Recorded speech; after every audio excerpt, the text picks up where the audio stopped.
Hello again, and welcome to the fourth of the pre-Shavuot videos celebrating Jewish women throughout history. In this video, we are going to do something a little bit different. The first three videos focused on women from antiquity: Miriam, Vashti, and then Bruriah. Today, I would like to share a brief glimpse into one of the more contemporary notable Jewish women, Lea Goldberg, who was a renowned poet in Palestine and then in Israel. We don't usually have an opportunity to be introduced to many Jewish cultural figures, and I feel it is a responsibility as a rabbi not only to share rabbinic texts and rabbinic stories, but to also offer a brief glimpse into a whole variety of Jewish cultural figures, to bring Jewish culture and modern Jewish culture into our homes. I am not going to pretend to be a literary critic, and my goal today is not to offer a comprehensive view of Lea Goldberg, but just to give you a Vorspiel, a little taste of who she was. Lea Goldberg, just for a brief biography, was born in Kovno in Lithuania in 1911. At a very young age, around 12, she began writing Hebrew poetry, so we understand that she was quite scholarly and talented even from an early age. She was a scholarly woman. She studied at Lithuanian and German universities. Tragedy, as has been the case, and was the case certainly with Bruriah, tragedy followed her. She had a brother who died of an illness before turning 1. Her father was accused of being a communist, and all of this came out at the end of World War I, before communism really became central to Russia. He was tortured and eventually became mentally ill, as did Goldberg's uncle. And these reasons, among others, Lea Goldberg never really wanted any children. So she was beset by tragedy, as so many of us are somewhere in our past. But she loved literature and she loved language. She received a PhD in 1933, and this is also notable because how many women were receiving PhDs back in the 1930s. She began teaching literature at a Hebrew gymnasium. It was more of a modern type of high school for Jews who wanted to combine the past with the present. She taught in Lithuania, where she had returned after receiving her PhD. Her poems started to be published in Hebrew, and eventually she was noticed by Avram Shlansky, who was at the time probably the greatest Hebrew poet living in Palestine and then the land of Israel. And with his encouragement and support, Goldberg emigrates to Palestine in 1935, and eventually she becomes part of the Hebrew poetic circles, which include notables like Avram Shlansky and Natan Alterman, probably the two greatest Hebrew poets of that time. She settled in Tel Aviv. She wrote, she edited. She eventually became professor at Hebrew University in Jerusalem, where I also had the privilege of studying. She became a prolific writer, writing for adults as well as for children, poetry among other things, and she became so popular that her poems, many of her poems, have been put to music. She was highly respected as a poet, as a playwright, as a translator, as a scholar, as a critic.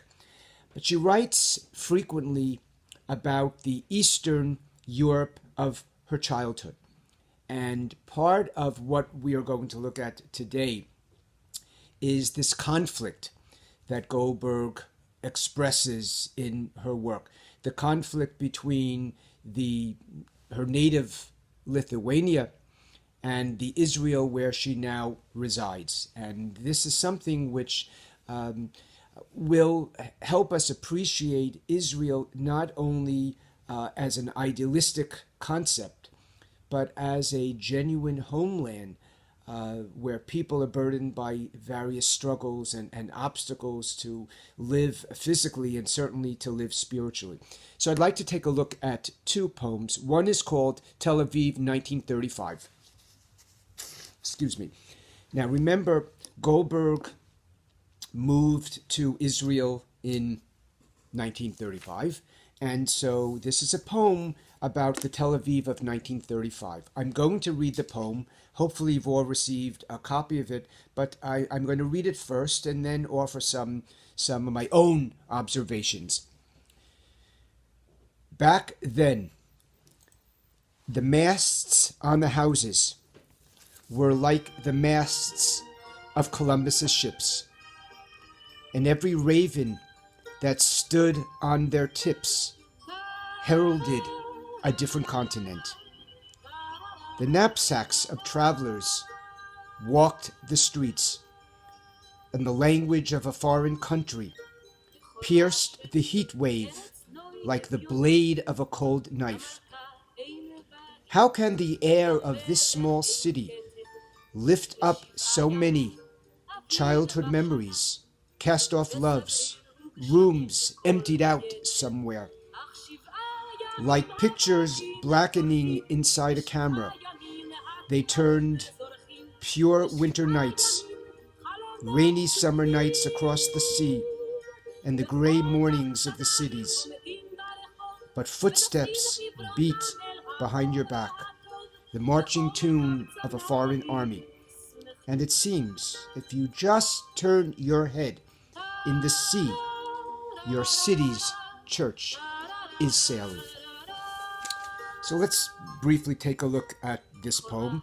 The poem does describe her immigration and her moving to Israel, to Palestine in 1935. And remember, again, we're talking about Palestine. It was a country in which Jews lived, but they coexisted with a significant Arab population, and they lived during the time of the British Mandate. Britain was in control of Palestine. In this poem, she doesn't write, however, about herself, but really she is writing on behalf of all immigrants.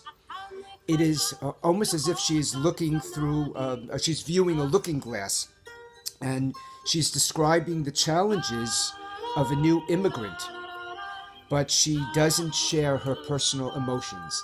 She's almost detached in a sense. She is a new immigrant, but she's looking at new immigrants as if she were distant from them. She's talking about them as a group and not sharing her own personal emotions. Well, it begins by a reference to the masts of Columbus's ships. Now, if we're talking about somebody who has just moved to a new country, we imagine those of us who have immigrated to the United States, those of us who have parents or grandparents immigrated to the United States. Everything might seem foreign. And even if we desire to come here, initially, everything is not as we hope it would be. And I think perhaps, and I read this commentary, the reference to Columbus is a very appropriate one, because think about Columbus. Columbus explored the New World. He ended up coming here to our shores, but that was not his desire. So what he saw did not really meet his expectations. It was something a little bit different. It was a surprise. And I think we could say the same thing. An immigrant that comes over here, it's as if you're coming in and searching for something, but what you see is you're not comfortable yet, because everything is still new. It still seems foreign. And maybe it's not what you initially expected. Kind of like Columbus not having what he initially expected. There's also a reference to a raven. that stood on their tips, heralding a different continent. A couple of things about this raven.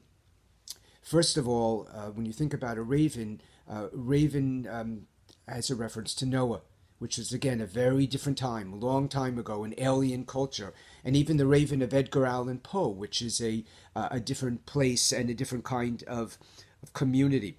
But I think what is important here is to understand that the ravens heralded, each raven heralded a different continent. The idea that the raven is a symbol, each raven is a symbol for a different person coming from a different community, speaking a different language, and that each house with its raven represented the house of an immigrant coming from a totally different place. And I think it's remarkable how Israel is often referred to as a place of kibbutz galuyot. It's a place of the ingathering of the exiles. And such is the way that we define Israel when we take a step back and we look at Israel from a more general or global perspective. We recognize Israel as a remarkable achievement, as represent all these people who are coming from all over the world, and we take a very idealistic look. We see through idealistic eyes. But if we now take a glimpse inside the ingathering of the exiles, what do we see? We see Israel and Palestine being a community of new, unsettled immigrants coming to a land governed by the British. It was a land filled with uncertainty and instability, certainly in terms of peace. And maybe we can think about our own immigrations to the United States, or the immigration of our parents or grandparents. And again, not look through these rose-colored glasses of someone who is looking idealistically, coming and building up a new community, having a new land, but rather to look at our new land as a place of relocation, individuals relocating. Now, think about the fact that many who came to the United States saw the United States as this golden Medina. It was a land whose roads were paved with gold. And still, people coming to the United States met with severe challenges in adjusting to a new land. Well, no one would have referred to Palestine as a golden Medina. And so we can appreciate how life for people like Lea Goldberg was beyond idealism. It was a struggle. Each of those ravens symbolized not only an immigrant coming from a different place, but an immigrant who was still uncertain, unsettled, faced with so many doubts. And this theme is carried through in the rest of the poem. For example, she talks about knapsacks of travelers. The knapsacks of travelers walked the streets. Who are the knapsacks? You have this image of a person with a knapsack on his or her back. Well, here she's not even referring to the immigrants as people. They're not even humanized. They're really dehumanized or objectified in the sense that they are objects. They are right now just knapsacks. They are roaming the streets. It's not even personalized yet. They are not settled, and therefore the idea of there being knapsacks is a way of suggesting that they're still like objects. They're not humans fully settled and comfortable in the new land.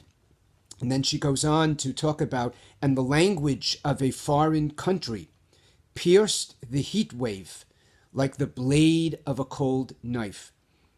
Well, what is this language of a foreign country? Remember, she's now living in Palestine, but it is not clear what this language is. We don't know the language of a foreign country. Is it Hebrew? which represents a foreign language to all of these immigrants who are coming from a different community. They spoke a native tongue, but Hebrew was certainly alien to them. Or is she speaking about, or is she referring to the language of her past, the language of the immigrants' past, a language which was comfortable for them? Speaking Russian, for example, but now coming to this new land, and Russian would be foreign because this land is a land in which Hebrew, at least for the Jewish community, becomes the central language. So she's a foreigner, and the ambivalence is so acute that we don't even know what the foreignness reflects here.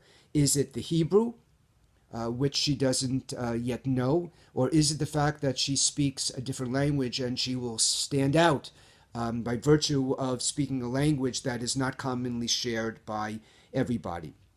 Well, again, imagine the challenge for American immigrants, people coming to our shores and feeling out of place, speaking the other language, another language, a language which was difficult for them to change. So they would come here and they would be speaking a language and they would be looked upon as essentially as foreigners. And then attempting to learn English was not easy because they were burdened by the harsh accents that they brought from Europe. And even speaking English, they would speak English with a foreign accent. But also think about the academic limitations that might have been imposed on them trying to learn a new language. You know, there were those who were able to master new languages quickly, but there were others who came from more modest communities, and trying to learn a new language was just intellectually or academically so difficult. So we appreciate, and from ourselves and our parents and our grandparents, we appreciate the difficulty of having to learn a new language, or being in a country where you're speaking a language which an accent that seems alien to the others around you. And perhaps all of these things play into Goldberg's ambivalence here. But she also poses this question, and I again, it's, I think, reflected throughout, illustrating this duality in living in two places. She still has emotional and maybe spiritual attachments to the Lithuania of her past, but at the same time, she's physically living in the land of Palestine. And the conflict is there. And that conflict, I think, resonates with us because people who move to a new country, even though they want to endear themselves to this new land, they still bring with them all of the emotions from the land from which they came. There are so many childhood memories and things. So she, I think, illustrates this by saying, or even by posing this question: how can the air of this small city, which Tel Aviv, which then was still a small city, lift up so many childhood memories, cast off loves, rooms emptied out somewhere? Again, I think she's posing this question: how do we make it here? How do we live here in this new territory when we've come from a place so very different? And what I appreciate about this poem is that Israel, for her, does not reflect a romantic ideal about which we may speak as detached Americans. Israel, for Lea Goldberg and for others, was foreign soil on which they now lived, whether by choice or by some kind of inevitable circumstance. So she speaks in this poem not only about a foreign language, but even she mentions a foreign army. The footsteps beat behind your back, the marching tune of a foreign army. Again, who is this foreign army? Is it an army, she recalls, from her native land? Is it some kind of military force in Palestine representing the British, Arab brigades, or the small Israeli brigades? It's very, very difficult to determine, but there is this sense of foreignness, still feeling alienated, not belonging to either community. And she even demonstrates this ambivalence in the concluding lines. And it seems, if you just turn your head, in the sea, your city's church is sailing. I think the city's church might be a reference to some architectural structure, a church, a building in the city from where she has come, or a city from where any immigrant has come. That even though they're now ensconced physically in Tel Aviv, in Palestine, they still have attachments to their past, still have attachments to the place from where they've come. And I think that's perhaps reflected in this church, this mentioning of a church, symbolizing a nostalgic recollection of a native land. So just to summarize, this poem for me is real. It's not couched in some idealistic fantasy. And she is writing not about the pioneers tilling the soil and constructing a Jewish homeland. Excuse me, this is live TV. She writes about obstacles in creating a new home. And in this light, the home could be anywhere, not necessarily Palestine. What makes the poem Jewish, in a sense, is that it's written in Hebrew. But it is not a poem in which we would all stand and sing Hatikva at the conclusion. The immigrants depicted here are basar v'dam. They're flesh and blood. They're trying to find their place in a new, still developing society. And as we are all immigrants or children, grandchildren of immigrants, again, I think this poem resonates with us because it makes us think about the realities of moving to a foreign land and not just thinking about the ideals in doing so. So that's the first poem.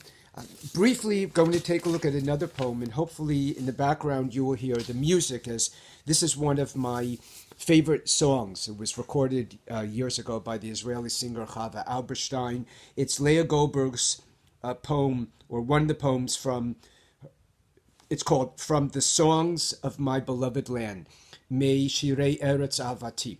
It's a very beautiful song, but the poem also, as Tel Aviv 1935, reflects, I think, this a duality. And here, it's not just the question of trying to resolve the conflict of being physically in one country, but emotionally in another. Here, we're not even sure which country she is addressing. Is it Israel, or is it the country of her youth, which we can identify by virtue of some of the thoughts in the poem. So I'm going to read the first part of it. Let me get the beginning of it. My homeland, land of beauty and poverty. See already the conflict and duality. The queen has no home. The king has no crown. There are 7 spring days in the year, and cold and rain all the rest. Now, if we understand this poem just in the opening stanza, if we understand it as a literal illustration of some place, she is probably not talking about Palestine, because anyone who has been there knows that for much of the year there is spring and summer. In fact, even from February and March, springtime arises and it's warm for a good portion of the year. The rainy season is brief.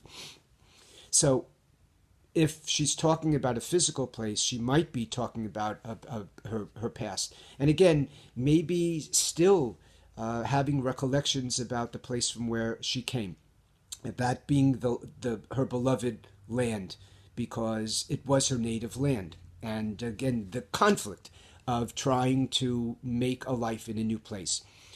Poem goes on. But for 7 days the roses bloom, and for 7 days the dewdrops shine, and for 7 days windows are open, and all your poor folk stand in the street, and lift their pale faces toward the good light, and all your poor folk are happy. Now, again, we're not sure about the subject here, but she does talk a little bit detached when she says, and all your poor folk are happy, really talking kind of like in third person. So again, is this a nostalgic glimpse into her native land, where she's just talking about the fact that, much of the year was gloomy, the queen has no home, the king has no crown, there was still a lot of uncertainty and instability, but there were these 7 days of bliss, of ecstasy, and those 7 days perhaps are worthy of presenting her native land in more idealistic terms. Or do these 7 days represent, let's say, a spiritual 7 days, or a spiritual glimpse, say, into Palestine, which reflects the struggle to live? We know that Palestine was not easy to settle, and certainly living there in 1935, 1940, and even today, there are great struggles. So is she saying that much of the year we encounter serious and severe struggle, but we have these 7 days of bliss, and those 7 days the poor are happy. Those 7 days the roses bloom. And maybe again symbolically saying that these 7 days represent all the best that can be, the ideal. And those 7 days give us the impetus and the inspiration to go on and live here. Unsure. Poem goes on. My homeland, land of beauty and poverty. The queen has no home, the king has no crown. Again, there's beauty and there's poverty, there's the conflict, and there's one does not characterize the country, whether it's her past country or Palestine. There are 7 holy days in the year, and hunger and toil all the rest. And again, this could reflect Palestine, because there are those special days, unique days, but Israel was not an easy place on which to live, certainly for the pioneers and those who came to mandate Palestine. But even today, much of that exists. The land is filled with toil. There was a need to have to labor. We know that labor was central, characterized the early pioneers who came to Israel to work a very, very difficult land, and had to bear with malaria and other illnesses, and also had to deal with poverty and hunger. But for 7 days the candles are blessed, and for 7 days the tables are set. There's a reference there to the idea of a Shulchan Aruch, Hebrew phrase of what we mention on Passover, but reflects the idea of a set table, of a meal that is set out beautifully. And for 7 days hearts are open, and all your poor folk stand in prayer. Your sons and daughters are grooms and brides, and all your poor folk are brethren. I don't know if this is accurate, but I like to think that maybe these 7 days could just represent the idea of a Shabbat. Those of us who have spent significant time in Israel know that Shabbat, even for those who are not religiously observant, is very different from the rest of the week, or at least when I was there, in terms of travel, in terms of people taking the time to go to the beaches or visit one another. Excuse me. It was very different. And sons and daughters are not just laborers, but they're grooms and brides. And we do refer to the Sabbath as a bride. So perhaps there too the idea that even though there's a struggle all year, and even though there are immigrants who speak different languages and don't necessarily get along with one another, there are those days when all of the poor come together and they're part of one family. Now to the concluding section of the poem, and again reflecting realities, not ideals. My miserable land, impoverished and bitter. The king has no home, the queen has no crown.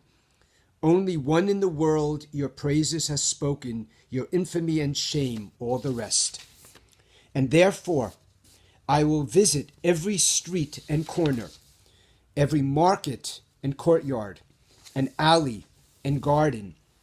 From the rubble of your ruins I will gather little stones to keep for souvenirs, as from town to town, from country to country, I will wander with a song and a music box to relate your glorious penury. The idea that I'm talking about poverty in a glorious way. So here again, to what is she referring? If she's referring to Israel, it does make sense that Israel was a place where she and other immigrants struggled physically, having to live in a community run by the British and where there was a significant Arab community, a community which did not consider itself in such a neighborly fashion when it came to Jews. Israel was a place economically, there was a great deal of hardship. So speaking about this place as a place where we have to overcome all of the economic limitations. And I thought about one of Israel's first major films. It was a film called Salach Shabbat. It was about this poor, somewhat boorish immigrant from a place in the one of the Middle Eastern countries or maybe Asia, trying to create a new home where he had lived before. There was no physical freedom. Now coming to Israel in the earliest stages of its existence, trying to make life better for his family, and yet countering all of the miserable physical conditions that persist. Dealing with all of the issues of poverty, trying to feed his family, trying to find a job. That was characteristic of early Israel. And even though we might speak about it or write about it, or create films to romanticize that era, those were very, very difficult times with massive hardships. And so she recalls that, and yet at the same time does not relent.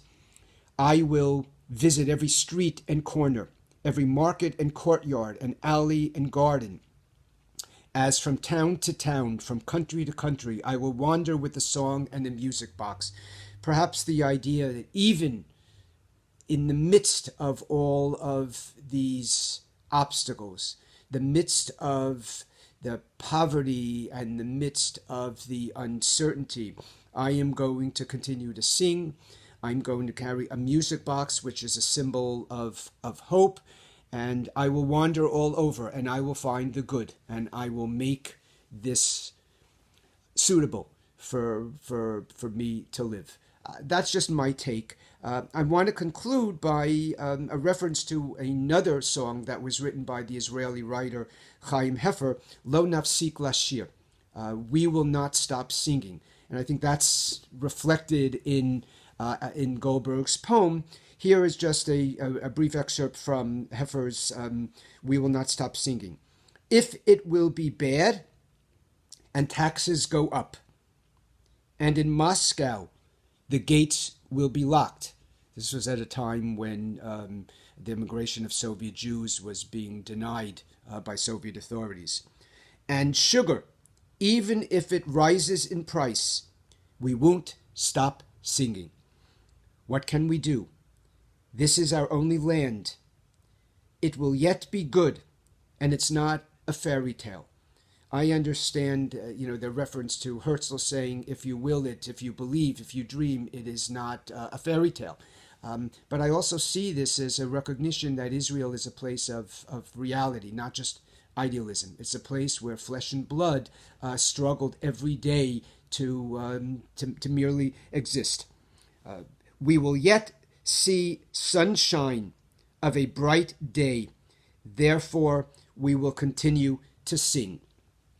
I like to think that that is ultimately what Goldberg expresses in this poem. The fact that it is difficult, the fact that settling in a new land is a incredible imposition on her in every new immigrant. Remember, even the Jews in the desert waxed nostalgic for Egypt, no matter how they struggled in Egypt. She writes about this conflict between the past and present, leaving a native land and nostalgically taking the best of that land and looking at the new land at its worst with all of its challenges, and yet at the same time wandering with a song in a music box. And I think that reflects Israel, the reality of the genuine Israel, the Israel which has all of these dualities, but an Israel in which people forged a life and created the state it is today. So that's a little about Lea Goldberg. I invite you to go and to explore her poetry in greater detail. Again, Chag Sameach, everybody.